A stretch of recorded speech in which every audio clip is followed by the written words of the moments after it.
Tarian duit hari raya macam tarian Yahudi. Macam mana nak kata no?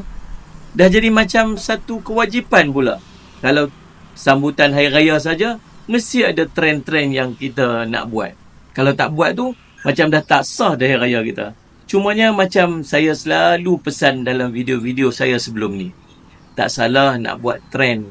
Apa pun tak apa. Cuma kena hati-hatilah. Yang pertama, kita kena ingat, hari raya merupakan salah satu daripada hari ibadah kita umat Islam. Ada sunnah-sunnah tertentu yang perlu kita ikut. Dan memadai dah dengan kita ikut sunnah-sunnah tu, jadi pahala yang baik dah untuk kita. Dan bila dia ada kaitan dengan agama, maka tak bolehlah kita buat sesuatu yang menyalahi daripada agama, menyalahi daripada syarak. Yang kedua, tolong cek dulu asal-usul sejarah berkaitan dengan trend tersebut. Takut-takut dia ada kaitannya dengan urusan agama orang yang lain.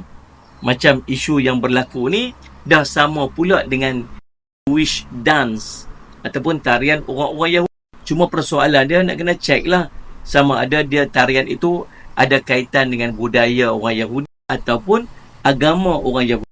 Kalau takat budaya, tahan kira sikit lah. Tapi masalah dia ialah dia ada kaitan dengan orang Yahudi. Jadi tak sedap lah sebab kita tahu isu orang Yahudi dengan orang Islam.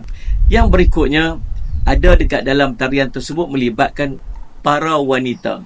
Maka ada di sana disebut sebagai aizah dan maruah wanita. Kemuliaan seorang wanita. Bayangkan dia menari bersama-sama dengan kawan-kawan pejabat dia. Dia ada suami dia.